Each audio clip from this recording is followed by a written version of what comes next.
Hello friends, my name is Pragati and I welcome you to my channel future goals. Friends, इस video में आज हम फिर से एक बहुत इंपॉर्टेंट टॉपिक को डिस्कस करने वाले हैं जो कि आपके सीटेट एग्ज़ाम के लिए बहुत ज़्यादा इंपॉर्टेंट होने वाले हैं।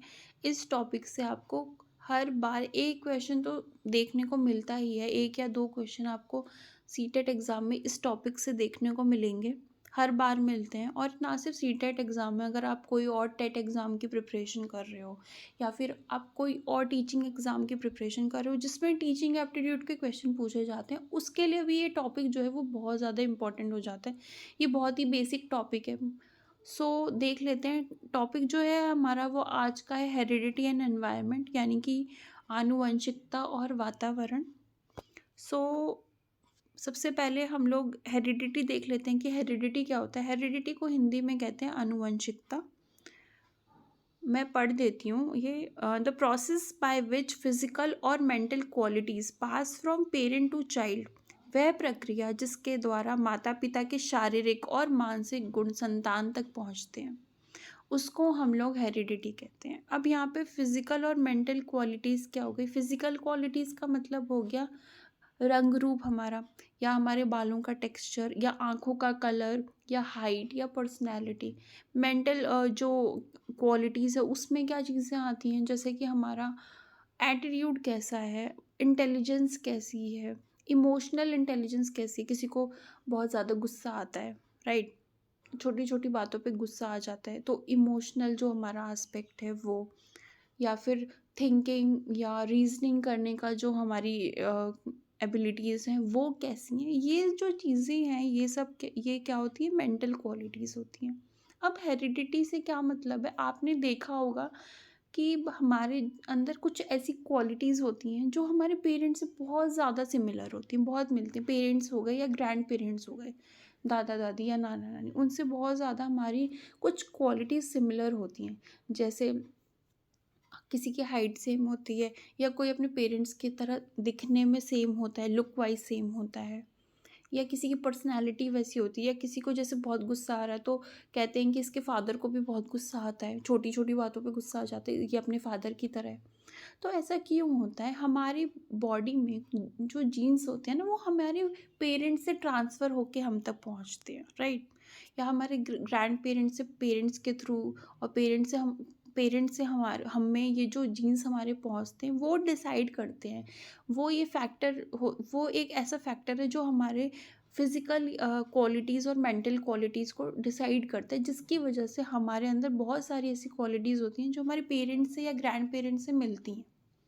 ऐसे गुण होते हैं जो हमारे माता पिता से मिलते हैं, तो उसको हम लोग हेरिडिटी कहते हैं। मतलब कुछ गुण जो हमारे शारीरिक गुण हो या मानसिक हो, या फिर आप इमोशनल कह लो, संवेगिक हो, या मतलब किसी भी तरह का गुण जो आपके पेरेंट्स से बहुत ज़्यादा मेल खाता है, या वो आपको आपके पेरेंट्स से मिला है। वो कैसे मिला है, जीन्स के थ्रू मिला है, तो उसको हम लोग कहते हैं हेरिडिटी।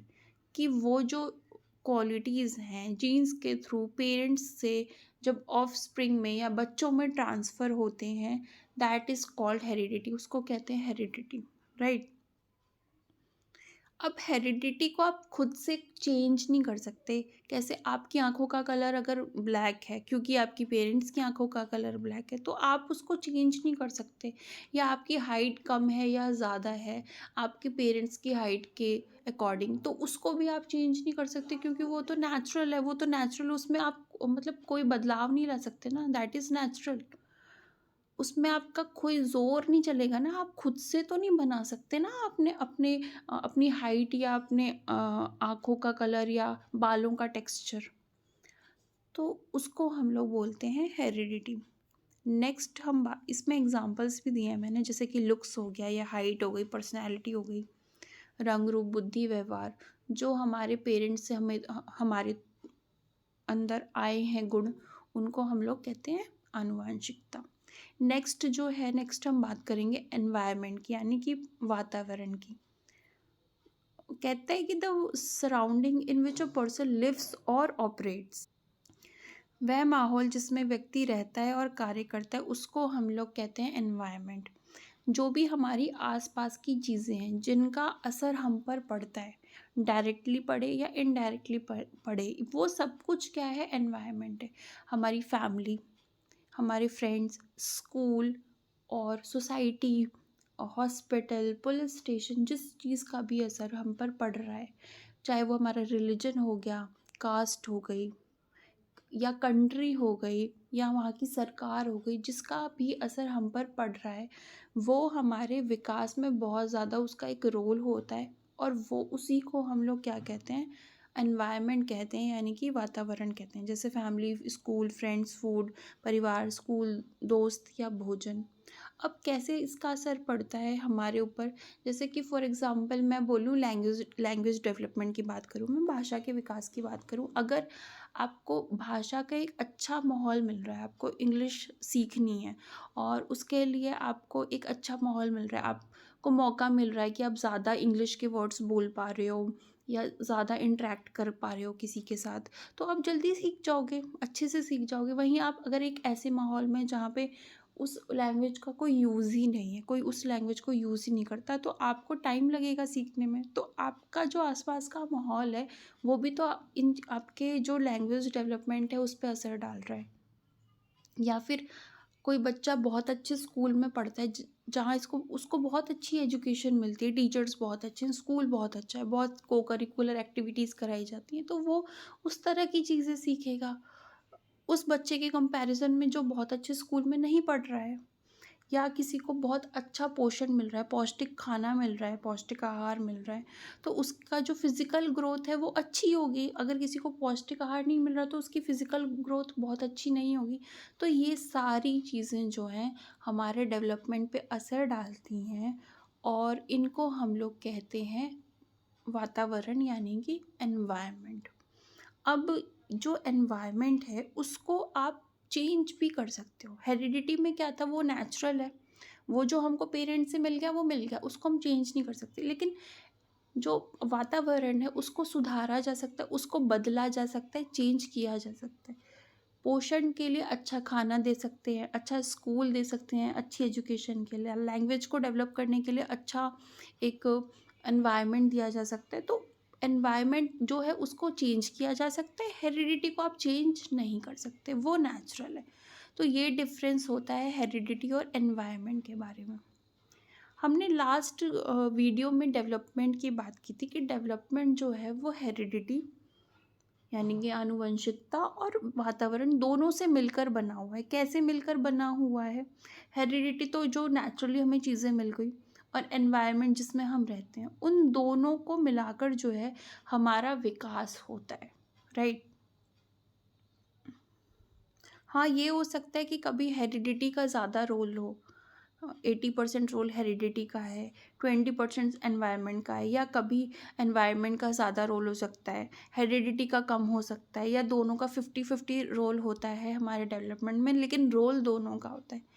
डेवलपमेंट हमेशा हेरिडिटी इनटू एनवायरनमेंट होता है, रोल दोनों प्ले करते हैं, हेरिडिटी भी और एनवायरनमेंट भी किसी के विकास में। So development is equal to heredity into environment. Next हम देख लेते हैं, नेक्स्ट बात की गई यही क्या है कि development needs both heredity and environment.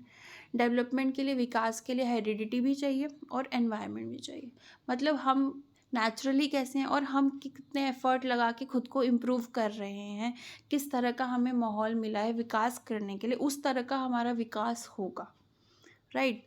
तो डेवलपमेंट के लिए हेरिडिटी भी इम्पॉर्टेंट है और एनवायरनमेंट भी इम्पॉर्टेंट है, दोनों का रोल होता है। नेक्स्ट कहता है कि maturity is related to heredity. परिपक्वता अनुवांशिकता से जुड़ी हुई है।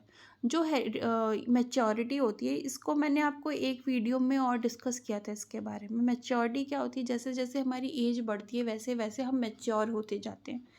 तो ये एक पार्ट हमारे, ये एक नेचुरल चीज़ है, यानी कि ये हेरिडिटी से रिलेटेड है। हेरिडिटी का मतलब समझ लो आप नेचर, और एनवायरनमेंट को बोलते हैं हम नर्चर।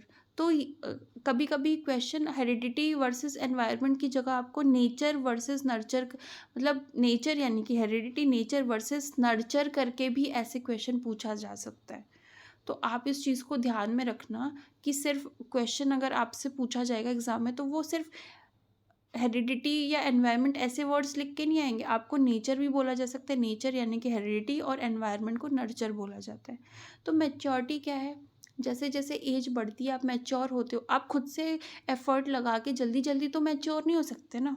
आप सेकंड क्लास में अपनी बुद्धि को इतना तो नहीं बढ़ा सकते ना कि आप ट्वेल्थ क्लास की चीज़ों को कर सको।